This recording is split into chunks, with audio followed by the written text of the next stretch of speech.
வணக்கம் நண்பர்களே. ருத்ரமா காளி மாந்திரிக பயிற்சி. இன்றைய பதிவில் ஒரு தேவதை சித்தி செய்த பிறகு ஒரு சில வேலை நடக்காமல் போவதுக்கு என்னவென்று காரணம் என்று கேட்டால், நம்மளுடைய எண்ணங்கள் தான் காரணம். அந்த எண்ணங்கள் மாற்றிக்கொள்ள வேண்டும். மாற்றிக்கொண்டால் மட்டுமே உங்களுக்கு அது வெற்றி காண முடியும். நம் எண்ணங்கள் நெகட்டிவாக மாறும், பாசிட்டிவாக மாறும். பாசிட்டிவாக இருந்தால் மட்டுமே அந்த வேலை நடக்கும். ஒரு வேலையில் நீங்கள் இறங்கிவிட்டீர்கள் என்றால் முழு கவனத்தை வைத்து அந்த வேலையோட எண்ணத்தில் மட்டுமே இருக்க வேண்டும். அப்படி இருந்தால் மட்டுமே உங்களுக்கு அந்த வேலை நடக்கும். நீங்கள் டென்ஷன் ஆகக்கூடாது, கோபப்படக்கூடாது, மனசை தளர விடக்கூடாது.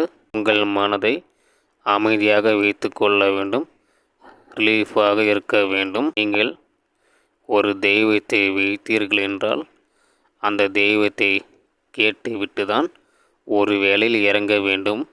அந்த வேலை செய்யக்கூடாது என்று உங்களுக்கு உத்தரவு வந்தீர்கள் என்றால் அந்த வேலை நீங்கள் செய்யக்கூடாது.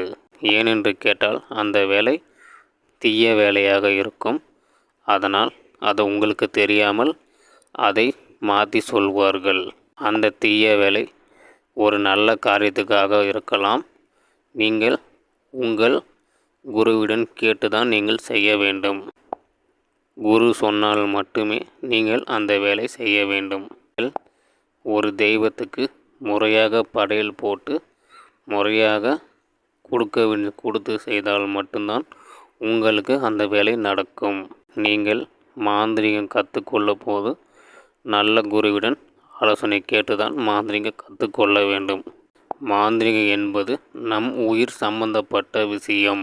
அதனால் எந்த ஒரு மாந்திரீகத்தில் எந்த ஒரு தெய்வத்தை வாங்கின பிறகு அதை கவனமாக இருந்து நீங்கள் செய்ய வேண்டும்.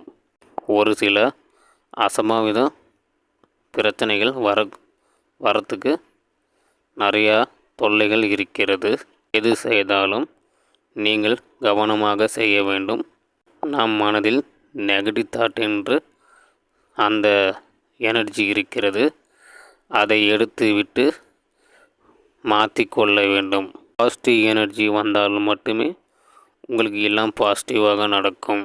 இந்த உலகத்தில் நிறைய விஷயங்கள் இருக்கிறது, நிறைய தெய்வங்கள் இருக்கிறது. தெய்வத்துக்கு மேல் தெய்வங்கள் எல்லாம் இருக்கிறது. அது யாருக்கு சரியாக தெரிவதும் இல்லை, தெரிந்து கொள்வதும் இல்லை. நீங்கள் ஒவ்வொரு படியாக ஏறி வந்தால் மட்டுமே தெரிந்து கொள்ள முடியும். உண்மையாக இருக்க வேண்டும், நம்பிக்கையுடன் இருக்க வேண்டும். இந்த உலகத்தில் நிறைய விஷயங்கள் இருக்கிறது, நிறைய தெய்வ சக்திகள் இருக்கிறது, நிறைய தெய்வங்கள் இருக்கிறது.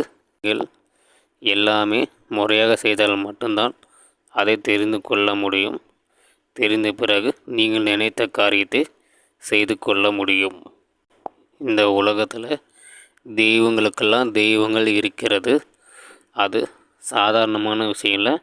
அது ஒரு அதிசக்தி வாய்ந்த தெய்வங்கள் இருக்கிறது.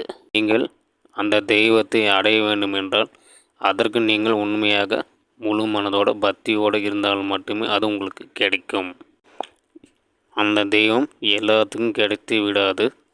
யாருக்கு கிடைக்கணும்னு இருக்கிறதோ அவர்களுக்கு கிடைக்கும். அதற்கு நீங்கள் முயற்சி பண்ணி கொண்டே இருக்க வேண்டும். முயற்சி பண்ணி கொண்டு வந்தால் உங்களுக்கு அது கிடைக்கும்.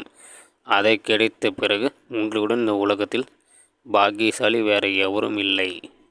எந்த விஷயத்தை தெரிந்து கொள்ள வேண்டுமென்றால் நல்ல குருவுடன் ஆலோசனை கேட்டு முறையாக கற்க வேண்டும்.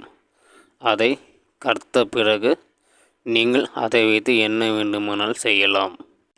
நீங்கள் எது செய்தாலும் குருவிடன் ஒரு வாட்டிக்கு 2 வாட்டி ஆலோசனை கேட்டு தான் செய்ய வேண்டும். ஏனென்று கேட்டால் உங்கள் குருக்கு தான் தெரியும் நீங்கள் என்ன செய்ய வேண்டும், என்ன செய்யக்கூடாது என்பது. இந்த பூமியில் எல்லாமே இருக்கிறது, நிறையா விஷயங்கள் இருக்கிறது. அதனால் நீங்கள் முழு மனதோடு தேடுங்கள், முழு மனதோடு இருங்கள். அது உங்களுக்கு கிடைக்கும். நீங்கள் எதை நோக்கி பயணம் செய்கிறீர்களோ அது உங்களுக்கு வெற்றி கிடைக்கும், கூடி சீக்கிரமாக வந்து சேரும். நீங்கள் எந்த தெய்வம் வேணுமென்று நினைக்கிறீர்களோ அந்த தெய்வத்துடன் கேளுங்கள். நீங்கள் எனக்கு வர வேண்டும் என்று கிடைக்க வேண்டும் என்று கேட்டீர்கள் என்றால் அந்த தெய்வம் உங்களுக்கு வழிகாட்டும். அந்த தெய்வம் ஒரு குருவுடன் வழிகாட்டி கொடுப்பார்கள். நீங்கள் அதன் பிறகு முறையாக கற்றுக்கொள்ளலாம், தெரிந்து கொள்ளலாம். குரு அருள் இருந்தால் மட்டுமே திரு அருள் கிடைக்கும். லைக் செய்யுங்கள், ஷேர் செய்யுங்கள், சப்ஸ்கிரைப் செய்யுங்கள், பெல் ஐகான் பட்டனை